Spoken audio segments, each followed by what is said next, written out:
Mais da metade dos brasileiros adultos está acima do peso. O uso de farol baixo durante o dia será obrigatório a partir de amanhã. Dengue. DF tem mais de 16.200 casos da doença somente este ano. Veja também, falha no sistema prejudica a emissão de carteira de trabalho. Tem ainda os detalhes do tributo a Gonzaguinha. Ivete Sangalo, Lenine, Zé Cabaleiro e Maria Gadu cantam sucessos do compositor daqui a pouco no Centro de Convenções Ulisses Guimarães. Notícias desta quinta-feira no DF e no entorno a partir de agora no Band Cidade, segunda edição.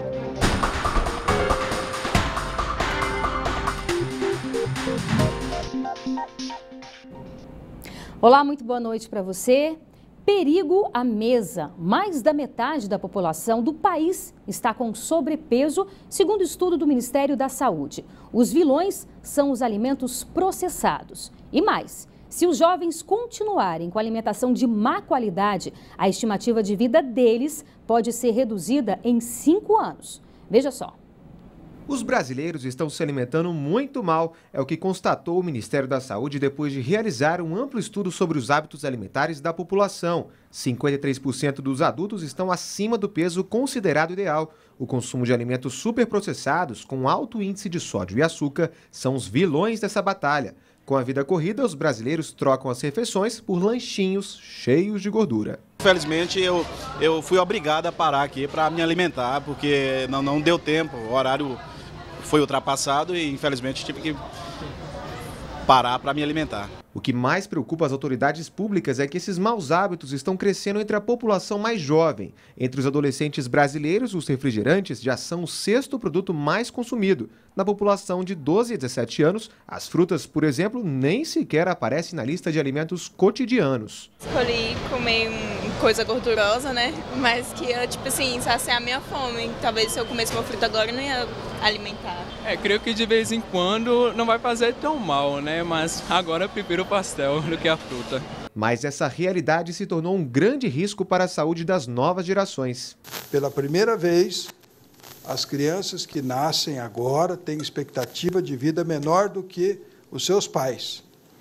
Para vocês terem noção da gravidade do impacto do que nós estamos falando. Essas escolhas podem tirar até 5 anos de vida dos jovens. Para tentar reverter esse quadro, o ministro da Saúde assinou uma portaria proibindo a venda de produtos processados no âmbito do Ministério. As novas regras valerão, por enquanto, apenas para entidades públicas ligadas ao sistema de saúde. Para os nutricionistas, por mais difícil que seja lutar contra as tentações industrializadas, os pais precisam dar o exemplo aos jovens na alimentação. Se os pais não fazem atividade física, se os pais não comem de maneira saudável, essas crianças também vão ter esse mesmo comportamento. Cláudia Honora sabe o que fazer. Mesmo comendo na rua, ela prova que tem sim como se alimentar melhor. Prefiro a fruta para a minha saúde, meu bem-estar. É isso mesmo. E a pesquisa completa você confere no www.portalsaude.saude.gov.br. E atenção, motoristas, começa a valer amanhã a lei que obriga o uso de farol baixo durante o dia nas rodovias federais, inclusive nas que cortam o DF. E a repórter Juliana Cury tem as informações ao vivo. Boa noite, Juliana. Em quais pistas os motoristas devem usar esse farol baixo? Boa noite, Renata. Boa noite a todos. Olha, o farol baixo ele tem que estar ligado em todas as estradas do Distrito Federal. Então, todas as estradas Parque, EPIG, EPTG, EPIA, inclusive o Eixão Norte, Eixão Sul e também a L4 Norte e a L4 Sul. Eu vou conversar agora com o Cristiano Cavalcante, que é superintendente de trânsito do DER, para dar mais informações sobre essa nova lei. Cristiano, boa noite, obrigada por participar do Band Cidade. A intenção é diminuir o número de acidentes por causa da baixa visibilidade? Boa noite a todos, perfeitamente. A ideia da lei é essa, diminuir o número de acidentes, principalmente atropelamentos, ultrapassagens, né? A ideia e o objetivo da lei é justamente essa. É proteger mais do que o motorista, o pedestre que não vê o carro. A ideia dessa lei não é focar no usuário, no motorista, e sim para que aquele veículo seja visto pelo pedestre, pelo ciclista, pelo motociclistas. Agora, qual que é a penalidade para quem não cumprir a lei? Essa é uma infração média, né, passível de perder 4 pontos na carteira e o valor de R$ 85,13. Mas, independentemente da penalidade, o que o DR quer e pede é que todos ajudem e contribuam para a redução do número de acidentes nas rodovias do Distrito Federal. Então, amanhã intensifica-se a fiscalização. A partir de amanhã passa a vigorar a lei e o DR estará, o DR, o BPRV, o BPTran e o DETRAN estará intensificando a fiscalização nas rodovias. Tá certo, obrigada, viu? Renatinha, daqui a pouco a gente volta com mais informações. E Juliana, até mais, muito obrigada. E olha só, descaso na segurança. O GDF está sem tornozeleira eletrônica para monitorar os presos do sistema penitenciário. Em 2015, o governo abriu licitação para adquirir os equipamentos, mas o certame foi suspenso por falta de dinheiro. Agora, a previsão da Secretaria de Segurança é que cerca de 1.000 tornozeleiras sejam compradas até o final do ano. Em nota, o GDF informou que a compra vai custar cerca de R$1 milhão. E a Justiça determinou que os alunos da estrutural que estudam em outras regiões administrativas tenham acesso ao transporte público escolar. O serviço havia sido suspenso pelo GDF no começo do ano. O Tribunal Regional do Trabalho atendeu uma ação civil feita pelo Ministério Público do Trabalho do Distrito Federal. A decisão, publicada no início deste mês, visa garantir que o transporte escolar a alunos do ensino médio que moram na cidade estrutural e estudam em outras cidades volte a funcionar. O magistrado entendeu que o serviço é essencial e preserva o interesse da população. Durante uma reportagem exibida na Band, mês passado, os pais dos estudantes disseram que o GDF havia suspendido o serviço em troca do fornecimento de passe estudantil. Mas a troca não havia sido acertada com os mesmos, prejudicando cerca de 1.000 alunos da rede pública. E outros até deixam de ir por causa disso para a escola. A minha mãe, por exemplo, está tendo que me levar todos os dias da semana, porque é muito cedo para acordar, a gente tem que pegar o ônibus cheio. A nossa equipe de reportagem presenciou a luta diária dos alunos pela assiduidade na escola. Na época, o governo alegou que a retirada do ônibus foi feita depois que o Tribunal de Contas recomendou a análise de duplicidade de benefícios, ônibus escolar e passe livre estudantil. E a Secretaria de Educação informou que ainda não foi notificada, mas já antecipou que vai cumprir a ordem judicial, claro, né? E a deputada distrital Sandra Farage enviou ofício a um colégio de Ceilândia para questionar um trabalho escolar que trata de homofobia. Cláudio Humberto. Olha, ouvintes da Rádio Band News FM relataram hoje vários casos de professoras de escolas públicas tentando impor aos alunos nas salas de aula os próprios conceitos morais, partidários, ideológicos e até de gênero. Há casos de aulas usadas para fazer propaganda de partidos políticos, insultar defensores do impeachment, falar mal da TV Globo e fazer até pregação de ideologias de gênero. O que fazem com nossas crianças em sala de aula é sim da nossa conta. Por isso, está certa a deputada Sandra Farage, que pediu explicações e informações a uma escola pública sobre as aulas de conteúdo ofensivo para alguns pais desses alunos. Como a deputada não é do partido preferido dessa gente, eles tentam desqualificá-la, exatamente aquela pessoa que, como deputada, tem legitimidade e até obrigação de se envolver no assunto. A reação à iniciativa dessa deputada é própria de quem tem algo a esconder. Olha só, em uma semana o DF registrou 228 novos casos de dengue. Ao todo, mais de 16.000 pessoas foram contaminadas pelo Aedes aegypti em 2016. A capital federal continua em estado de alerta de epidemia. Braslândia é a cidade que mais preocupa. 13 pessoas morreram por dengue hemorrágica, a forma mais grave da doença. Quanto ao vírus Zika, foram 172 casos, 21 deles de mulheres grávidas. E o GDF vai fazer um mutirão para emitir carteiras de trabalho. A ação acontece porque o sistema de informática que envia dados ao Ministério do Trabalho está com problemas. O que era para oferecer mais segurança para o cidadão está trazendo dor de cabeça. Quem tem buscado atendimento na Agência do Trabalhador para tirar a carteira de trabalho tem enfrentado uma longa espera, Com a instabilidade do sistema, os dados não conseguem ser enviados da agência para o Ministério do Trabalho. O que nós estamos enfrentando agora é uma instabilidade do sistema, que o Ministério do Trabalho já determinou um prazo para a solução. Ou seja, até o final de julho, o Ministério do Trabalho já apontou caminhos de solução para essa instabilidade do sistema. A Secretaria do Trabalho já pensa no que deverá ser feito para atender essa demanda que está ficando acumulada. Assim que o prazo do Ministério for concluído, no final de julho, e o sistema está completamente estável, nós vamos fazer um mutirão de emissão de carteira. E as emissões vão ser regularizadas e todas as carteiras emitidas num prazo de máximo uma semana, assim que o sistema estiver regular.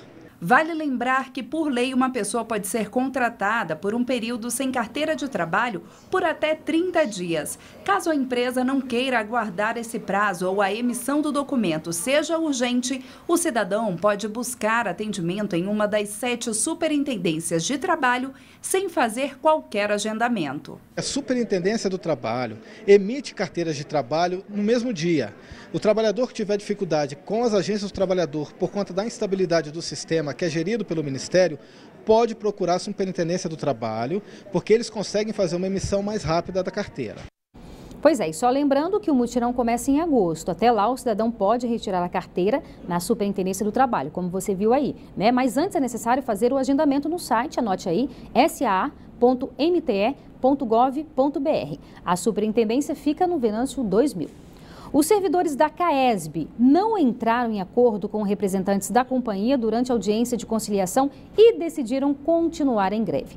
A categoria está parada desde o dia 17 de maio. Ontem, a Justiça determinou que pelo menos 50% do efetivo atenda à população. A multa em caso de descumprimento é de R$100 mil por dia. A decisão vem 3 dias depois de outro revés para o movimento. Em outra ordem judicial, os servidores foram obrigados a liberar a entrada da empresa. A categoria pede reajuste salarial de 19% e a redução da carga diária de trabalho de 8 para 6 horas. Incentivar o aprendizado de maneira diferente, levar arte e leitura para um público especial. Esse é o desafio do projeto Banca de Poetas. Crianças da Estrutural participaram da iniciativa e, olha, aprovaram a ideia. Quanta concentração! Elas estão mergulhadas no mundo mágico da leitura e ai de quem tentar atrapalhar. Ler é o que você precisa para a vida. Já a imaginação deles se transformou em desenhos. Eu acho muito legal. Com música, pinturas e muita leitura, as crianças da Estrutural tiveram um dia cheio de magia, daqueles para ficar guardado na memória. Emocionante. O projeto Banca de Poetas incentiva a arte, a literatura e o teatro. A ideia é passar pelas cidades do DF, mostrando que a leitura é um instrumento de transformação. Nós trabalhamos com circo, então a literatura só fez agregar valores e dar essa possibilidade da gente trabalhar diretamente com quem está dando os primeiros passos. Porque o filósofo português Agostinho da Silva sempre diz que a criança é o imperador do futuro e nós levamos isso muito a sério. Poliana, que é coordenadora estudantil, acredita que atividades fora da escola motivam ainda mais o aprendizado das crianças. Esse momento é muito importante porque incentiva a criança, né, a ter hábitos de leitura,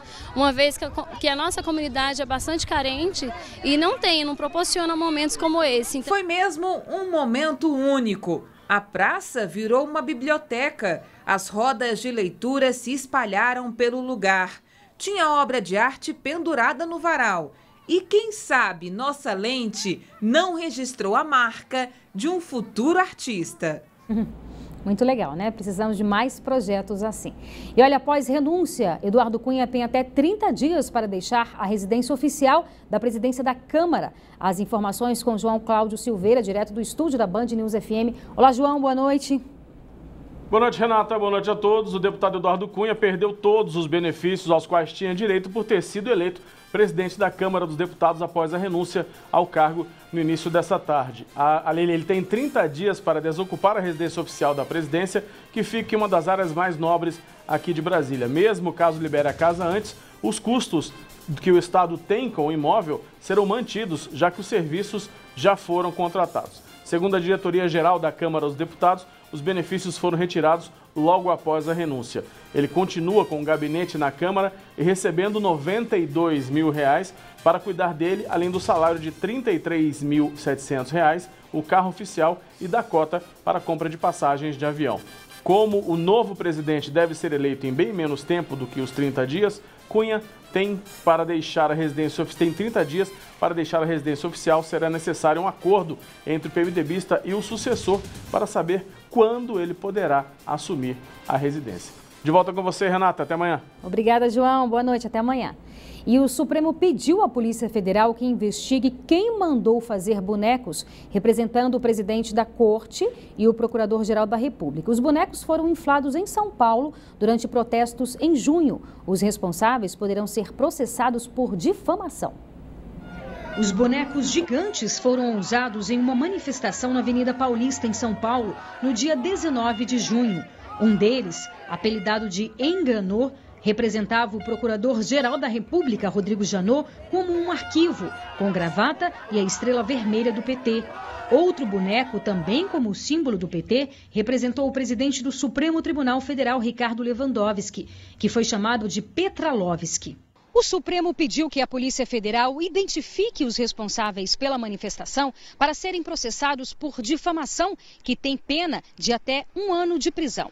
No ofício, o secretário de Segurança do STF avalia o ato como uma grave ameaça à ordem pública, que extrapola em muito a liberdade de expressão. O assunto repercutiu no Congresso. Se os ministros se sentiram atingidos na sua honra, cabe a eles o direito de, dentro da lei também, não é, buscar a reparação.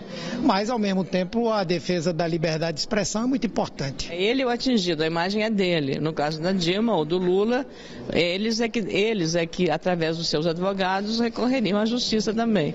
Se não fizeram, porque entenderam Lula e Dilma com o pichuleco, que era apenas um boneco de gozação, bem ao espírito brasileiro, que leva tudo na brincadeira, mesmo no momento mais grave.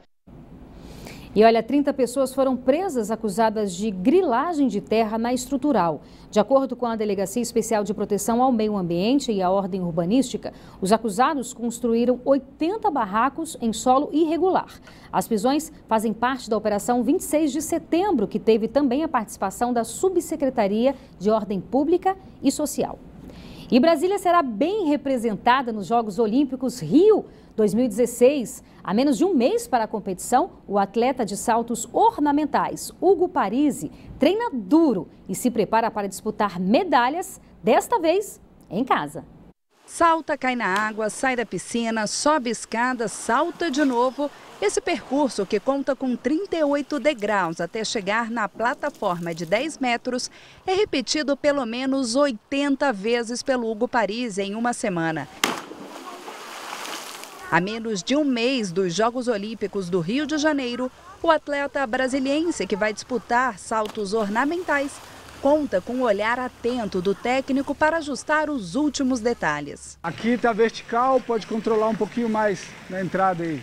Essa vai ser a 4ª vez que o Hugo Parisi vai saltar em Jogos Olímpicos, mas dessa vez a piscina está em território brasileiro e aqui ele vai tentar ficar entre os finalistas na plataforma de 10 metros, um desafio para o brasileiro na competição. Estar entre os 12 é sinônimo de muita honra dentro do nosso esporte e a gente trabalha para isso, a gente quer estar ali entre os melhores e vamos ver o que vai acontecer nesses jogos. Competindo em casa e com a torcida a favor, ele espera reverter a pressão e impulso para buscar uma medalha. É uma pressão a mais, com certeza, mas eu acredito que é uma pressão muito maior para os juízes, que naquela dúvida de um 8, 8,5, com certeza ele vai dar 8,5, porque a torcida vai estar ali, gritando ali o nosso nome. E aqui esses pequenos já dão aquela força a mais para ele entrar na piscina e voltar com o ouro no peito. Vai, Hugo! É isso aí, boa sorte para ele.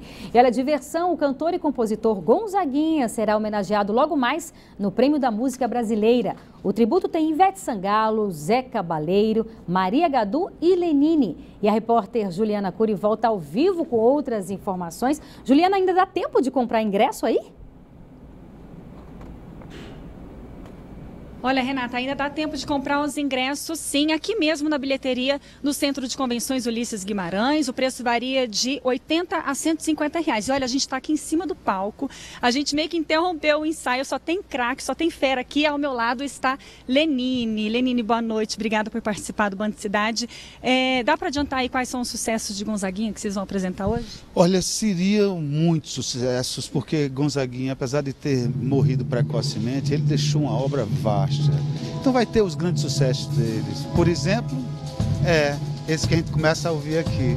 Lindo, vai lá cantar. Vamos ouvir, Renata. Olha só, Ivete Sangalo, Lenine, tá todo mundo aqui.